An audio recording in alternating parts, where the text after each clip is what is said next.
ஆண்டவர் சொல்றாரு, பெல்சாத்சார் உன் ராஜ்யத்தை நிறுத்து பார்த்தாரு, நீ எப்படி இருக்க? குறையா இருக்க. அப்ப நம்மளை எப்படி நிறுத்து பார்க்கறது? வசனத்துல வச்சு பாருங்க. வசனத்தின்படி நீங்க எப்படி இருக்கீங்கன்னு பாருங்க. வசனத்தின்படி நீங்க எப்படி வாழ்றீங்கன்னு பாருங்க. உங்க வாழ்க்கை பூரணமா இருக்கான்னு பாருங்க. ஆண்டவர் நிறுத்து பார்த்தபோது நீ குறைவிட்டு. எப்ப குறைபட்டா? ஆண்டவருடைய பாத்திரத்துல மதுபானம் குடி. எந்த அளவுக்கு ஆண்டவரை இழிவா நினைச்சிருக்கான். நிறைய பேர் இன்னைக்கு ஆண்டவர் அப்படித்தாங்க. ஆண்டவர் தானே. அதுவும் இந்த புதிய பாட்டில் இப்போ கிருப உபதேசிகள்னு ஒரு குரூப் வந்த பிறகு என்ன வேணாலும் செய்யலாம், ஆண்டவர் ஒன்றுமே இல்லைங்கிறான்.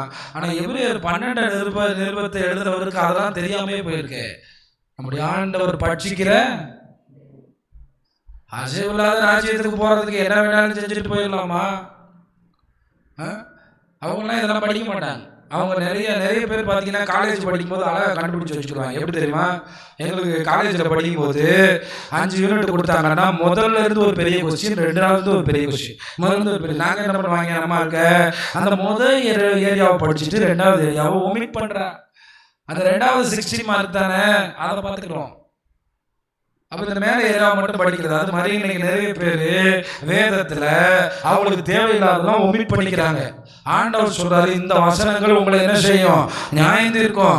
அப்ப ஆண்டவர் உங்களை தராசுல நிறுத்து பார்ப்பார், உங்க வாழ்க்கையை நிறுத்து பார்ப்பார். நாம் எப்படி நிறைவானவர்களா இருக்கிறோமா, குறை உள்ளவர்களா இருக்கிறோமா? ஆண்டவர் தராசுல நிறுத்து பார்த்த போது அவன் குறை உள்ளவனாய் காணப்பட்டான் என்றும் பெரேஸ் என்பதற்கு உன் ராஜ்யம் பிரிக்கப்பட்டு மேதியருக்கு பெர்ஷியருக்கு கொடுக்கப்பட்டது என்றும் அர்த்தமாம் என்றான். எப்படி பாருங்க, எப்படி அர்த்தம் சொல்றான் பாருங்க. அப்படியே மேல இருந்து எழுதப்பட்ட லெட்டருக்கு அப்படியே அர்த்தம் சொல்றான். பெரேஸ் என்பதற்கு மேதிய பெர்சியா அடுத்து வரப்போற சாம்ராஜ்யத்திற்கு. இப்ப இவங்க மதுபானம் பண்ணிட்டு இருக்கும்போது மேதியர்கள் உள்ள நுழைஞ்சிட்டான். இவனுக்கே தெரியாது ஆரம்பிச்சது தப்புடான்னு. இவன் பாத்திரத்தை தொட்ட போதே மேதியன் உள்ள வந்துட்டான். நைட்டு இவன் பாத்திரத்தை தொட்ட போதே மேதியர்கள் உள்ளே நுழைந்து விட்டார்கள்.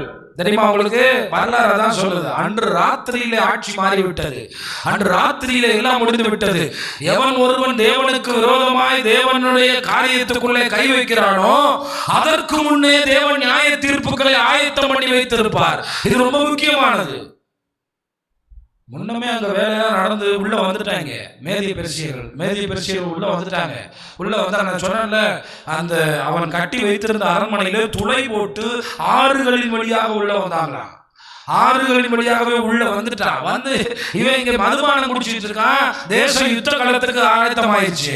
அப்ப இப்ப கவனிங்களேன், ஏன் பெல்சாத்சாரால போய் யுத்தம் பண்ண முடியல? ஏற்கனவே இடுப்பு, ஏற்கனவே கால்லாம் என்ன பண்ணிட்டு இருக்கு?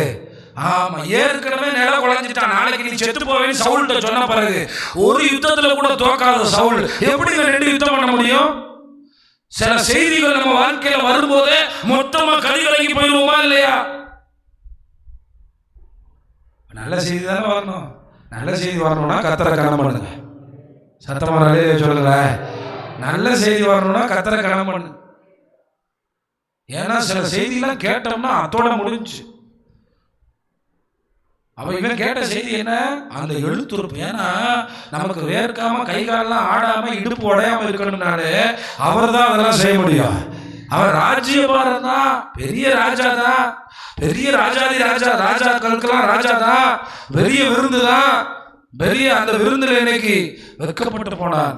என்ன நடந்தது பாருங்களேன். உடனே எனக்கு இதுல ரொம்ப பிடிச்ச காரியம் என்ன தெரியுமா?